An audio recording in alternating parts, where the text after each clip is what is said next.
Muy bien.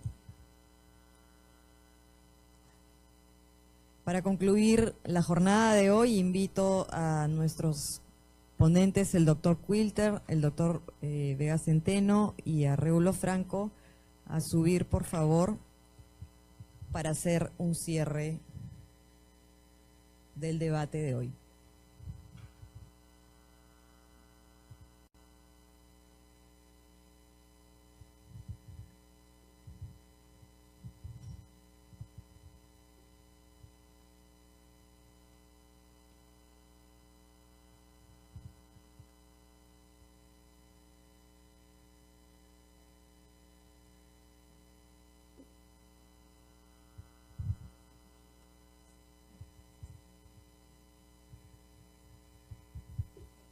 Bueno, ya creo que hemos llegado a la etapa final de este coloquio internacional. Como estamos viendo, está culminando con mucho éxito, con mucho debate y nuevos planteamientos. Antes de empezar, quiero agradecer al doctor Bustamante y al doctor Cesario de la Universidad Sasario, el doctor Bustamante de la Universidad Mayor de San Marcos, quienes han hecho los estudios de el análisis de los metales que forman parte del ajuar funerario de la señora de Cao. Un aplauso para el doctor Bustamante y el doctor Cesario.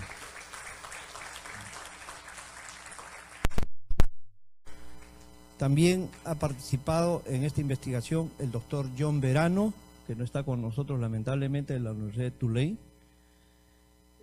Doctor Víctor Vázquez, quien ha hecho el estudio de los tatuajes, quien ha llegado a la conclusión de que se tratan de pigmentos minerales que se han utilizado para hacer los tatuajes en los antebrazos y los brazos de la señora de Cao. Doctor Jordi Esteban, de la Universidad de Barcelona, que ha sido uno de los actores más importantes que generosamente ha colaborado con el análisis paleoantropológico de todos los entierros, la señora de Cao y sus acompañantes. A él le debemos también muchos agradecimientos, y por supuesto al doctor Jeffrey Quilter de la Universidad de Harvard. Y quiero contar una anécdota, que cuando empezamos a excavar lo que le llamamos el recinto mausoleo de la señora de Cao, previamente descubrimos este recinto a partir de un pedazo de pintura mural.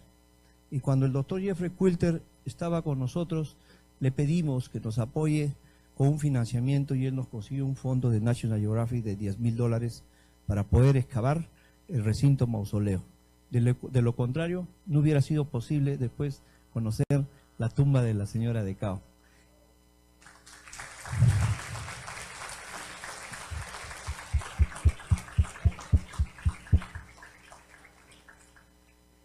Tanto así que el doctor Quilter le llamaba a este sector el rinconcito gringo. y así sucesivamente fuimos investigando, y creo yo que la tumba de la señora de Cao es un hallazgo sui generis. Si nosotros hacemos un recuento, la ubicación de los personajes más prominentes de la señora de Cao, podemos en principio pensar en la tumba real del señor de Zipán. Y el señor de Zipán y toda su genealogía o todo su linaje están enterrados en un mausoleo a un costado del templo principal, que hoy es conocido como Huaca Rajado, ¿correcto? Pero también tenemos entierros conocidos un poco aislados, como el sacerdote de Huaca de la Cruz, que se dio cuenta sobre ello en una de las exposiciones. Pero digo sui generis porque esta mujer ha sido descubierta dentro del templo mayor.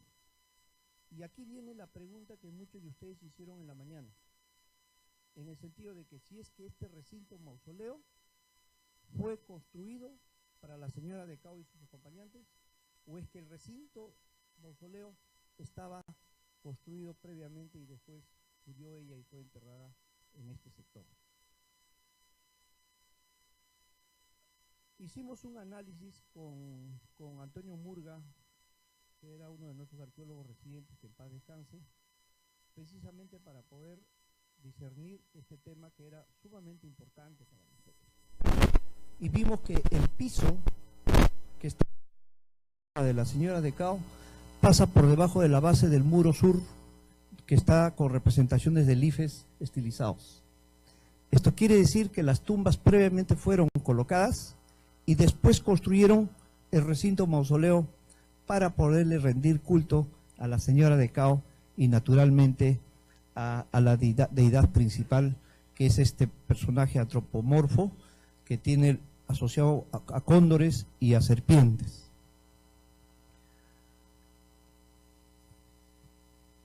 Muchos prefieren llamarle patio, se le llamaba patio noroeste, pero el concepto de patio creo que tiene otra naturaleza, está más relacionado con actividades públicas, ¿cierto?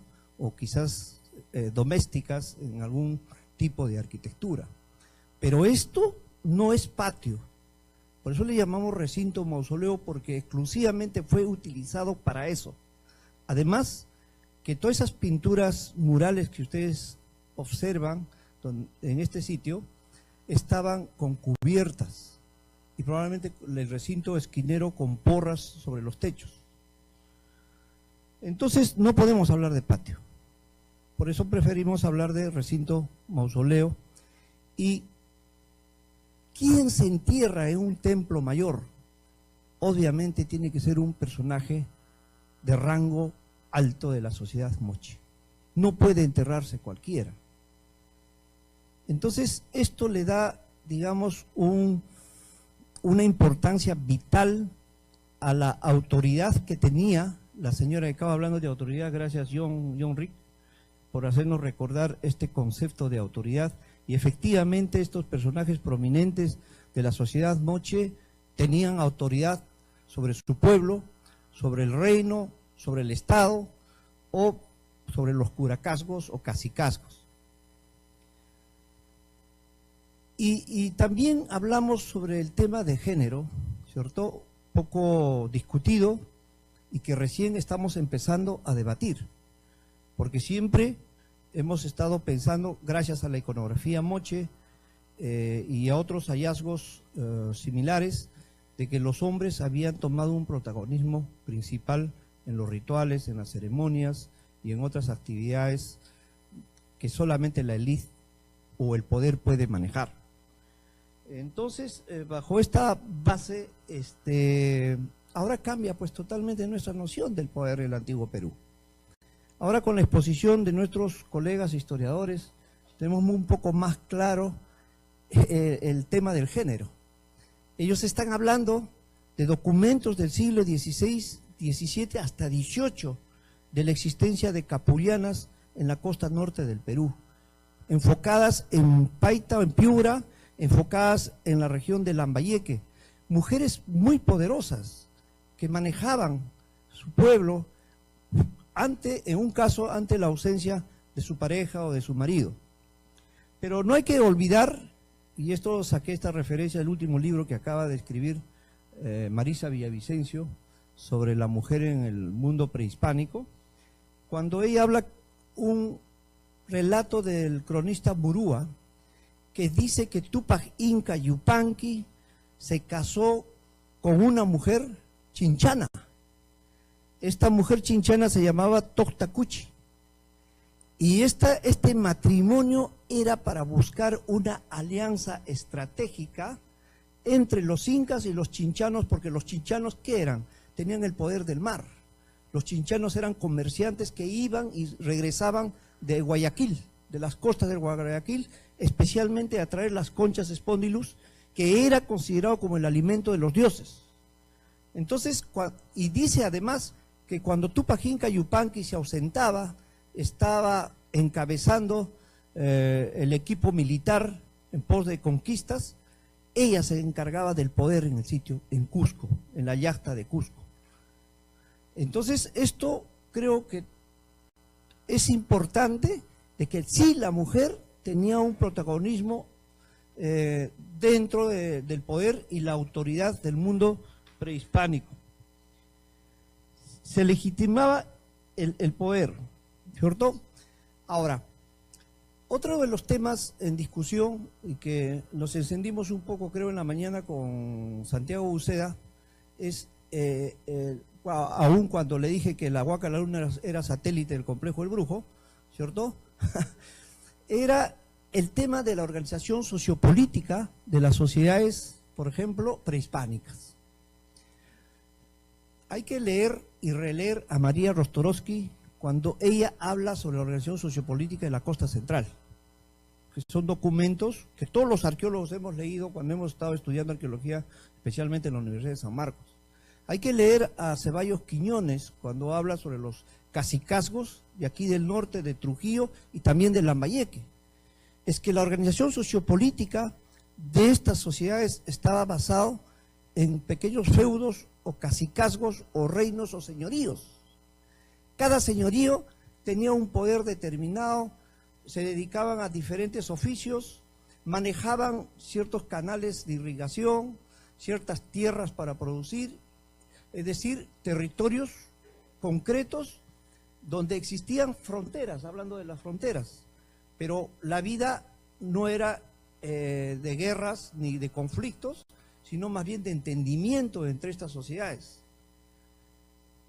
¿Por qué? Porque eran sociedades que tenían el mismo origen, venían de cientos de años atrás, tenían las mismas costumbres, las mismas creencias, los mismos patrones de conducta. Entonces, de tal manera de que la organización sociopolítica, a mi parecer, nunca ha cambiado, siempre ha sido el mismo.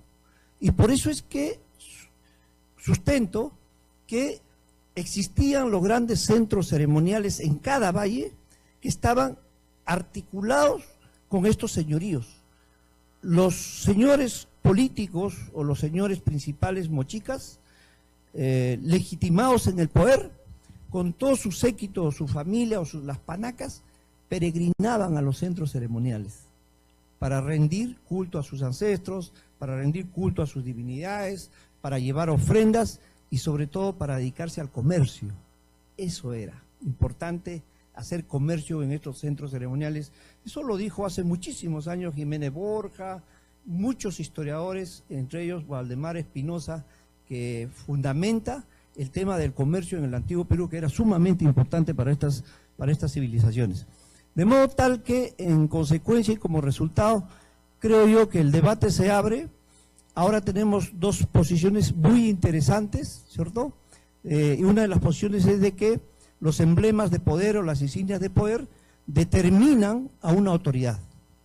Y eso es lo que he mostrado yo en la mañana, y en otro caso es de que algunos individuos, sean masculinos o femeninos, enterrados en los templos o en cualquier otro sector, son considerados personajes divinos o semidivinos.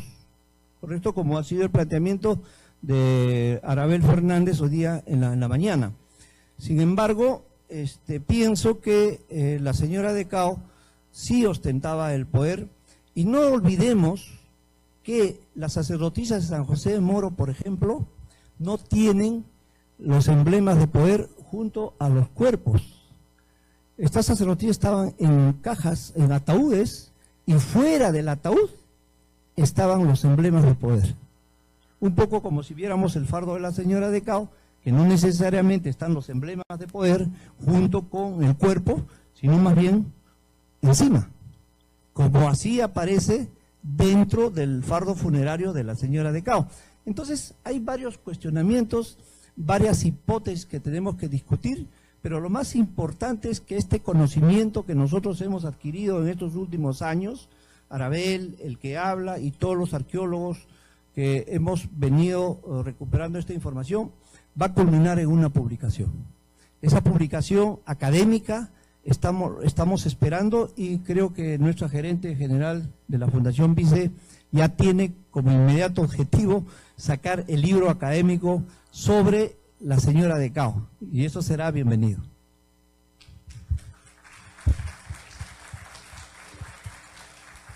Gracias, Regalo. Yo hablaba mucho y no voy a tomar mucho más tiempo, pero yo tengo dos puntos de hacer. Uno es, Yo estoy de acuerdo con Regulo en la idea que los patrones de la política que los españoles han encontrado cuando han venido en el siglo XVI se necesitan, son los mejores bases para investigar los sistemas políticos del pasado. Al mismo tiempo, yo creo que la historia siempre es una historia de cambio y por eso el sistema político desde el año de 400 después de Cristo necesariamente para mí ser diferente que en el siglo XVI cuando vinieron los españoles. Pero como un modelo para usar, yo creo que esos que han visto con los señoríos en los valles y sistemas de compartir recursos y todo, es la manera para proceder. La segunda punto es muy simple, que hemos hablado mucho hoy día del poder de mujeres. Yo creo que hay una cosa importante de recordar, que todas las mujeres no eran poderosas. Que los dos sacrificios en el recinto de la señora eran de jovencitas, de hijas de alguien, ¿no? Y que la sociedad mochica era una sociedad fascinante, pero era una sociedad de poder, en manifestaciones de poder en que están matando hijas de alguien. Y que esa es parte de la historia. Y es muy interesante que en el arte mochica podemos ver muchos ejemplos de señores, pero no muchas representaciones de damas. Y hay representaciones de prisioneros sacrificados, pero no hay muchas representaciones de mujeres jóvenes sacrificadas. Y por eso hay que recordar que la historia que podemos ver es una historia parcial y hay más pasando en esas culturas que solo el poder de señoras, porque es el poder de unas señoras y ni otras. Gracias. Pero esa es la fascinante de estudiar el pasado.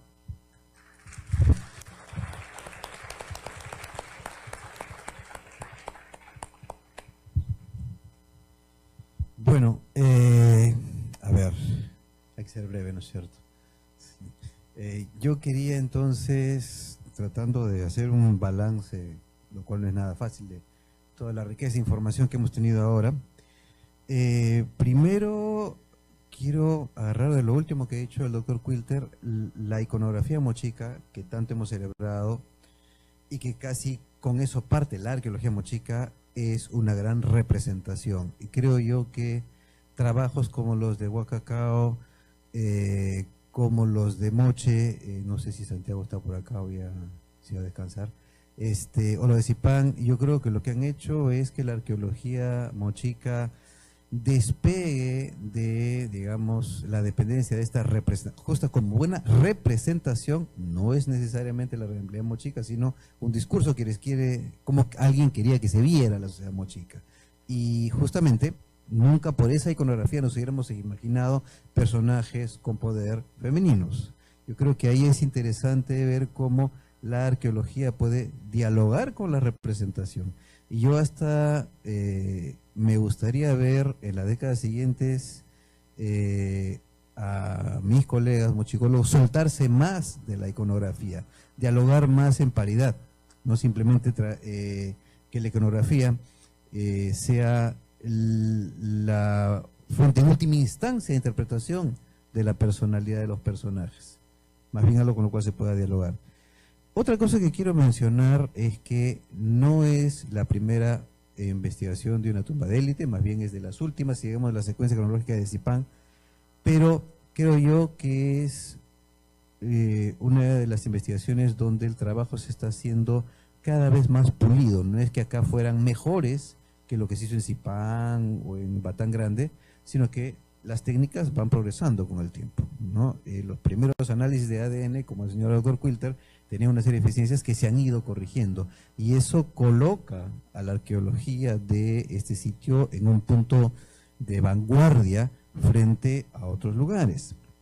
Hemos visto también, como ya lo señaló Reulo, el diálogo entre colegas, que tuvo su parte anecdótica. Ellos mismos son los primeros en reconocer mi huaca copió la tuya o no copió, pero yo creo que aquí lo que queda, que creo que quedó bien ilustrado, es cómo estos sitios no son puntos aislados en el espacio, sino que tenían sus pares, y entre ellos o dialogaban, o competían, o cooperaban, y eventualmente también pueden haber entrado en conflicto. Yo me atrevo a hacer ahora un escenario hipotético. Reulo, que ha excavado en Mojoyope, sabe que también es un sitio importante en el Valle de Chicama. Yo me ponía a pensar de manera totalmente especulativa, ¿quién sería el rival directo de competencia por la hegemonía en el Valle? ¿El sitio de Moche o el sitio de Mojoyope? Y si fuese así, el hecho de que de repente en una fase en el sitio de Cabo Viejo se estuviese adoptando un repertorio iconográfico que venía de un poco antes en el Valle de Moche, ¿no huele a estrategia de alianza que le permitiese una hegemonía mayor en el Valle de Chicama? Digo, esto es totalmente especulativo, pero creo que son cosas que se deberían explorar, porque lo fascinante del mundo mochica es que la información puede permitir tranquilamente llegar en algún momento a reconstruir historias políticas con ese nivel de fineza que en otros lugares del Perú todavía no estamos en condiciones de hacer. Como dije en mi presentación, todo lo que han avanzado les está generando nuevos desafíos. Y el último que quisiera mencionar es que a mí me gustaría venir 1 o 2 años como espectador y que se hablara de la señora de Cao, o la reina como quieran, y también de las aldeanas de Cao, de los campesinos de Cao, porque los mismos arqueólogos que hacen Mochica muchas veces me han dicho, se puede caer en este defecto de ser solamente una arqueología de las élites.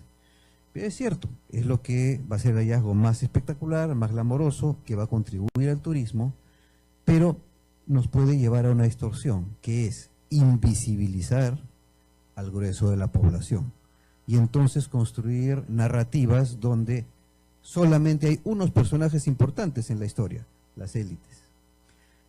Y asumir otra cosa, hablando de cómo el gran público lee estas cosas. Yo lo viví en Lambayeque mucho tiempo que trabajé. La pregunta inmediata al arqueólogo, sea por el caso Zipán, sea por el caso de Batán Grande, era, y dígame, ¿y este señor tenía mucho poder? ¿No? Y bueno, el arqueólogo decía, bueno, sí tenía, ya sabía. Es decir, la población tiene un supuesto. En el mundo prehispánico, los gobernantes tenían todo el poder, digamos, eran señores de vidas y destinos. Eso está en nuestra sociedad. Y lo que yo aprendí alguna vez en la universidad es que la investigación histórica, la investigación en arqueología, es el espacio de la reflexión crítica acerca de todos los supuestos y convicciones que hemos construido como sociedad. Entonces, habría que pensar como profesión hasta qué punto nosotros estamos asumiendo ese papel que es el que nos toca, el del aguafiestas, que cuando la sociedad cree que ya entendió cómo era el pasado, decirle, no, hay que ver críticamente esto. Y parte de esa crítica es realmente las poblaciones de base, ¿no? Sean comuneros, sean campesinos, sean lo que llaman los grupos de dirigentes intermedios. ¿Eran gente totalmente sojuzgada estos señores? ¿O tenían márgenes de negociación? El problema es que para eso hay que ir a excavar en las zonas, dentro de los sitios o en otros sitios, que no son necesariamente los espectaculares ni los glamorosos. Sitios que estoy seguro que Reulo u otros colegas acá les encantaría excavar, pero ¿cuál es el problema? Cuando ya estamos demasiado amarrados con el tema turístico, esos sitios, excavar esos sitios no van a contribuir a la oferta turística. Sí van a contribuir enormemente, más bien a terminar de construir el espectro social y entender el conjunto de relaciones sociales. Claro, para eso necesitaríamos contar con financiamiento o animar a gente para que financie ese tipo de cosas. Creo que la Fundación Vicente se puede animar también al momento, ¿no es cierto? porque eso, como digo, va a permitir decir, ok, este es todo el espectro social, así con bases más seguras poder hablar de cómo fue la construcción del poder, cuánto se negoció, cuánto era absoluto, qué relaciones se construían, qué relaciones en términos genéticos puede haber desde élites hacia los grupos de base, eran dos grupos totalmente separados o había un intercambio, en fin. Yo simplemente, bueno, quiero cerrar diciendo que lo que yo me saco de experiencia de todo este día es, uno, la apabullante cantidad de información que se está obteniendo, no solo de cuánto se está excavando, sino con los diferentes análisis. Me permito felicitar la presentación de Arabel Fernández, no lo hice antes, por la calidad de información que se está trayendo de los laboratorios. Siempre se dice que el hallazgo más espectacular es el de campo, pero el más trascendental generalmente se logra en el laboratorio. Y esas cosas creo que se han ilustrado el día de hoy. Esa cantidad de información, la complejidad de planteamientos que se han dado, la pasión de los colegas debatiendo, creo que muestra una arqueología con muy buena salud. Y nada, felicitarlos a todos los que han presentado. Yo sigo viendo como outsider y esperando que este tercer día coloquio se vuelva toda una institución. Muchas gracias.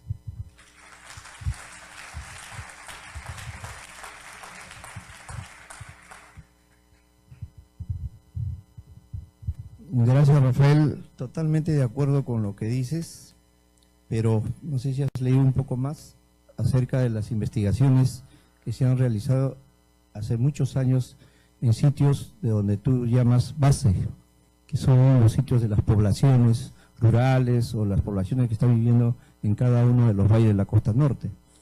Tenemos muchísimos sitios que han sido excavados últimamente, Licapa, por ejemplo, en el valle de Chicama, Mocoyope en el valle de Chicama, Santa Rosa de Quiriguaj en el valle de Moche, entre muchos otros sitios. Sí hay un grupo de arqueólogos, generalmente extranjeros, que sí están preocupados en la investigación de asentamientos del valle, que no son necesariamente de la élite, porque lo interesante es de que conocer qué cosas están comiendo, qué está comiendo esta población, a qué se está dedicando esta población, qué cosa está manejando esta población dentro de su territorio, entre otros problemas que se plantea dentro de la arqueología. Pero también quiero hacer una reflexión.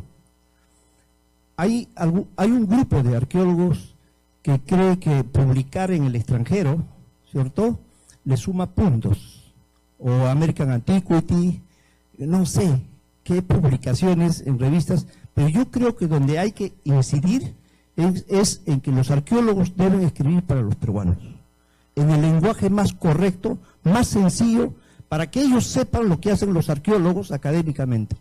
Es cierto, hay que escribir académicamente para los arqueólogos, para la academia, pero también es importante escribir para la gente común que no sabe nada de arqueología o muchas veces no los entienden a los arqueólogos. Muchas gracias.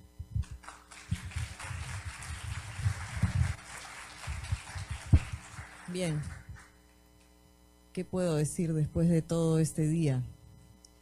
Voy a compartir con ustedes en realidad una confesión. Tengo un tremendo dolor de cabeza. Y ese dolor de cabeza se inició hace una semana atrás, cuando Arabel Fernández me llamó por teléfono y me dijo: Ingrid, tenemos un tema. Hace 6 meses, cuando conceptualizábamos la temática de este tercer coloquio de arqueología, junto con Réulo, con Augusto, decíamos, bueno, estamos a punto de publicar la monografía, finalmente vamos a hablar de la señora de Cao, ¿qué nos hace falta? Y Augusto me decía, vamos a someter al debate nuestras investigaciones, nuestras propuestas. Necesito un debate, Ingrid, que congregue a una serie de referentes, pero no solamente de arqueología, referentes de sociología, referentes de filósofos y otras personalidades del mundo de la academia que puedan ayudar, además, a contrastar evidencia arqueológica desde otros puntos de vista y otras disciplinas. Me pareció razonable, ¿no? Y desde ese momento, hace 6 meses atrás, iniciamos la organización de lo que hoy día han vivido, ¿no? Todos en conjunto definimos quiénes eran las personas indicadas para estar hoy día acompañándonos. que no eran los tradicionales directores de complejos arqueológicos de la costa norte del Perú, como habían sido los 2 coloquios anteriores. Este es el resultado. Con lo que no contábamos era que hace una semana atrás Arabel concluyera estudios que estuvo al revisar una y otra vez la evidencia que ella guardaba en el laboratorio, como lo ha dicho el doctor Vega Centeno, y que pudiera llegar puesto a todo el público asistente. Yo me quiero detener aquí para agradecerle mucho a Réulo por su generosidad, por su profesionalismo, porque el día miércoles de esta semana nos hemos sentado, Arabel, Augusto y yo, y Réulo, en el complejo arqueológico El Brujo, preguntándonos qué hacer, ¿no? Y la pregunta era, ¿cómo hacemos para no afectar la reputación institucional de la Fundación Vice y del complejo arqueológico El Brujo, pero para no defraudar a la academia y a la comunidad de investigadores que van a venir a acompañarnos hoy día? Y la respuesta por unanimidad, para mi sorpresa debo confesar, es que deberíamos traer hoy las 2 propuestas ante ustedes y someterlas al debate como es correcto y como es debido y como es honesto. Lo que ustedes han vivido hoy, estos acalorados discursos, creo que forman parte de la investigación científica, probablemente sea la parte más importante, ¿no? Y la que nos produce toda esta valiosa información que comentaban. Entonces, personalmente, me siento muy satisfecha por lo que ha pasado el día de hoy. Agradezco nuevamente la calidad de los ponentes, es incuestionable. Agradezco mucho a los moderadores, a ustedes, a todos los participantes, entre los cuales, además de arqueólogos, hemos tenido importantes profesores principales de universidades como la Católica, pero no solamente de arqueología, hemos tenido físicos, hemos tenido filósofos, en fin, varios otros amigos arqueólogos que se han inscrito como cualquier participante y han incentivado el debate, que era el objetivo, ¿no? Me doy por satisfecha y creo que la misión está cumplida por el día de hoy. Los invito nuevamente a disfrutar mañana de una gran fiesta, previo a conocer cuál fue el proceso de reconstrucción de la señora de Cao. Y para concluir, quiero que nos demos todos un fuerte aplauso y nuevamente agradecer a todos los participantes.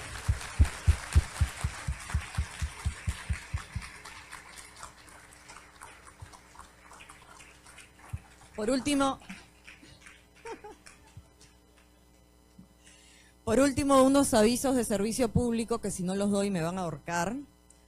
Bien, el sábado 26, el día de mañana, la salida para los que van al Brujo será en la Plaza de Armas frente a la Casona Minca. Los buses que los trasladarán estarán ahí a las 7:30 de la mañana y empezarán a salir en la medida que se vayan llenando. El último de ellos saldrá a las 8 en punto. Por favor, sean puntuales para que puedan llegar, ¿no? Para que no se quede. Otra cosa importante, por favor traigan sus distintivos, sus photochecks, eso los identifica como participantes. El almuerzo del día de mañana está incluido, las indicaciones sobre los lugares que les corresponderá a cada uno se las van a dar en los buses, así que doblemente importante estar puntuales en el bus. Y la hora de regreso de Magdalena de Cao hacia Trujillo será aproximadamente a las 4:30 de la tarde. Llegaremos a Trujillo entre las 5:30 y las 6 de la tarde. Acá tengo otro aviso importante, si no nuestra amiga de comunicaciones nos va a ahorcar. Entren a www.elbrujo.p. Entren al fanpage del Brujo, realmente el contenido cada vez es mejor, de mejor calidad, ahí pueden encontrar todo lo que necesitan y además pueden encontrar un repositorio donde están publicadas todas las investigaciones que se han hecho alrededor del complejo arqueológico El Brujo y la señora de Cao. Y con esto doy por concluido el día de hoy, muchas gracias por su presencia.